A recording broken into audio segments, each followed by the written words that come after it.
SAHAR ZAND joins me in the studio now. Fascinating to watch your report there, SAHAR. I know that you left Iran when you were still a young girl, but you tell the story in the piece that you wrote for our website about when you realised that your life was going to change as you knew it, when you were 9 years old and you went to the beach with your parents. Just put that into context for us. Yes, I mean, I started the piece by explaining that growing up, whenever I was asked the question, what do you want to be when you grow up? My answer wasn't an astronaut, a doctor, a teacher. I always said I wanted to become a man because, to my logic at the time, that was the only way I could live a life free from the suffocating restrictions that women around me, my mom, my grandma, my teachers, had to endure. Which comes in when you're 9 years old. Yes, I mean, you see it's deeply rooted within the culture, and it's also reinforced by the laws.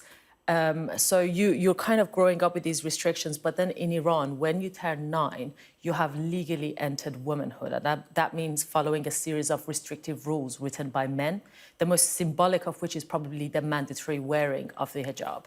So the experience of mine that you're referring to, I was 9 years old, and swimming in Caspian Sea was amongst my favorite memories, like making sandcastles on his, gorgeous beaches, swimming in its waters. In a little swimsuit? Yeah, in a swimsuit. And then I turned 9 and my mom had to sit me down and explain, look, now, if you want to get into the water, it's illegal for you to get in with a swimsuit. If you want to get in, like all the other women, you have to go in wearing, jeans, headscarf, manteau. You have to go in fully covered.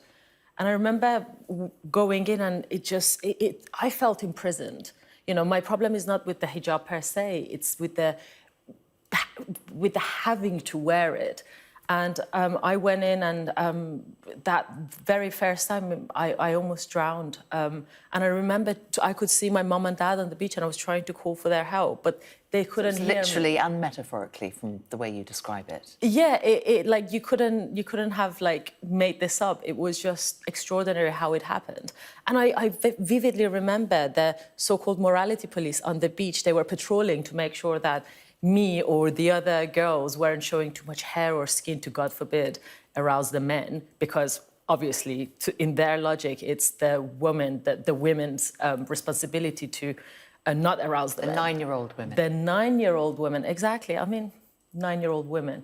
You left, didn't you? You left Iran with your mum and your sister when you were 12 years old. You had a perilous journey to get out of there, living in refugee camps. Yeah. What was life like for you, having left and having to go through what you had to go through to leave?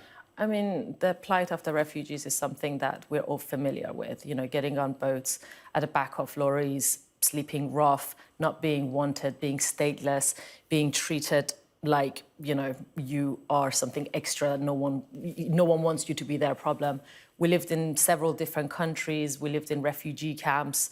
We were at the mercy of some very dodgy people, smugglers, who really exploit you, all because my parents were trying to protect us from ending up like Mahsa Amini. A free life.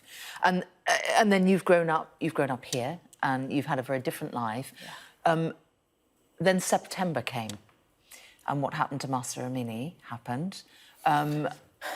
What does that do to you mentally, psychologically? I know you're a journalist, but how does it feel personally? I mean, if we put my journalism career aside, as a woman, as an Iranian woman, something changed. I mean, Iranians, including myself, we didn't dare to dream that change could be possible. And Mahsa's unjust killing, in the same way with the unjust killing of George Floyd, the same way it sparked the BLM protest, her unjust killings sparked the biggest anti-regime protest in the 43-year history of Iran.